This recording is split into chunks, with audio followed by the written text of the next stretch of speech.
Think your life is tough? Think again.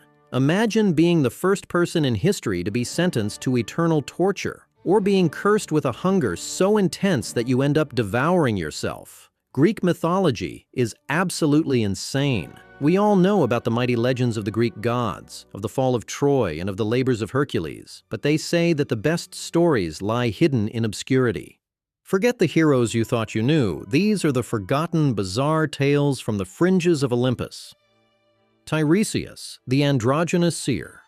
Deep in the woods of Mount Selene, a young man stumbles upon two serpents mating. In a moment of impulse, he strikes them with his staff. Instantly, the world shifts, and he is transformed by the gods. He is now a woman. The most feared prophet in Greek mythology wasn't a warrior, but this androgynous seer. His name was Tiresias, and he was blinded for speaking the truth. He lived like a woman for 7 years. 7 years later, the same thing happened, but this time, she left the snakes alone, and Tiresias was transformed back into a man. This made him unique, the only mortal who had lived as both man and woman. So when Zeus and Hera argued over a strange question, who experiences more pleasure, men or women, there was only one being who could answer honestly. Tiresias said, women, 9 times as much as men. Hearing this, Hera blinded him instantly. Zeus couldn't undo the punishment, but instead granted Tiresias prophecy, long life, and insight beyond any mortal. Blind, yet able to see fate. Human, yet trusted more than gods. Tiresias the Wise. Erysichthon and the Curse of Insatiable Hunger. Once upon a time, there was a king named Erysichthon who believed that nature existed only to be used. When he came upon a sacred grove dedicated to Demeter, he took 20 of his men and ordered her holy poplar tree cut down. The reason? He wanted to construct a grand banquet for himself. The tree let out a howl in pain. Demeter, taking a mortal woman's form, warned him, but he just laughed, threatening to strike her down. Demeter did not respond with lightning or fire. Instead, she sent insatiable hunger to him.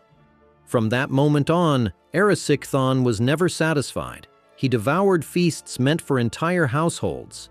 The more he ate, the hungrier he felt.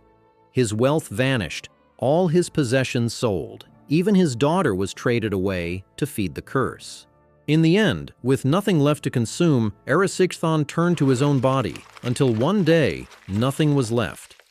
Erysichthon's story is a cautionary tale about how insatiable greed and the destruction of nature can consume humanity. Atalanta, defied by obedience. Did you know that Greek mythology gave us a heroine who did everything right and still wasn't allowed to remain free? Artemis, the goddess of hunt, was one of the most revered deities of ancient Greece, and one of her most ardent followers was a fierce huntress who was abandoned at birth and raised by a she-bear. She grew into a hunter faster than any man and more skilled than most heroes. She was the only woman to join the legendary Caledonian boar hunt and was the first to wound the beast. Her name was Atalanta, and her real daring wasn't her strength. It was her refusal to marry. She had sworn an oath of virginity to Artemis, declaring that she would only marry a man who could outrun her in a race. Many tried, none succeeded, until Hippomenes.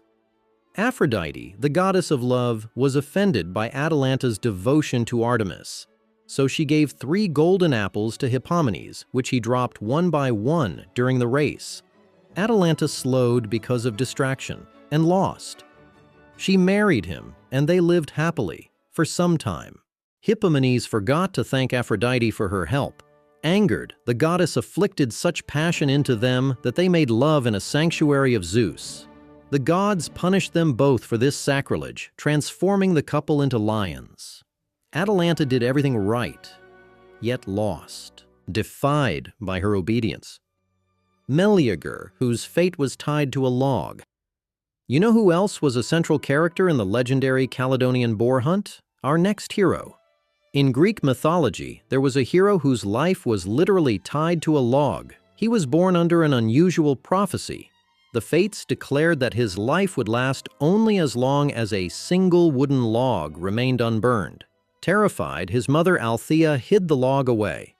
But his story really starts when the Caledonian king Aeneas once sacrificed to all the other gods but forgot Artemis. Enraged, the goddess set upon the legendary wild boar upon Caledonia. Heroes from across Greece gathered to hunt it, including Atalanta. Our hero led the hunt where Atalanta struck the first blow and he delivered the killing strike. His name was Meleager. Later, honoring her skill, Meleager awarded the boar's hide to Atalanta. But this decision enraged his uncles, who believed a woman deserved no such prize. In the conflict that ensued, Meleager killed them. When Althea learned her brothers were dead, grief overcame love. She retrieved the hidden log and placed it in the fire. As it burned, Meleager's life faded with it. The boar was slain, the land was saved, and yet the hero still fell. Ixion, who received the first eternal punishment. What kind of crime earns a punishment with no end? Ixion was a king who broke the most sacred rule of the ancient world, Xenia, the law of hospitality. Ixion had committed murder and was shunned by both mortals and gods. Yet Zeus, unusually merciful, invited him to Mount Olympus and purified him of his crimes. Ixion was given food and shelter, and then he betrayed their hospitality. Consumed by arrogance, Ixion attempted to seduce Hera herself. Zeus, testing him, fashioned a cloud in Hera's likeness. Ixion fell for the illusion, proving his intent. This time, there was no mercy. Zeus bound Ixion to a fiery, spinning wheel and cast him into Tartarus, where it would turn forever, without rest, without release. Ixion became the first mortal in Greek mythology to suffer eternal punishment, not for power, not for ambition, but for violating trust after receiving grace. Pygmaleon and Galatea, the story of true love. In ancient Cyprus lived Pygmaleon, a master sculptor who had grown disillusioned with women. Convinced that real women were too flawed, he withdrew from society and turned to art. Pygmalion carved an ivory statue of a woman so perfect that it seemed almost alive. He dressed it, adorned it, spoke to it, and eventually fell in love with it. According to him, the statue was perfect. She didn't have any name initially, but later storytellers would call her Galatea. During a festival honoring Aphrodite, Pygmalion made a careful wish. He asked Aphrodite for a wife who was the living likeness of the statue. Aphrodite obliged. When Pygmalion returned home and kissed the statue, the ivory softened, the sculpture became flesh. Galatea came to life, and apparently they lived happily ever after. The story ends happily, but uneasily. Galatea does not choose. She simply awakens into a world where she is already loved. And the myth leaves us with a question. Does Galatea have any free will in being loved? Stay curious, share this video, and subscribe for more.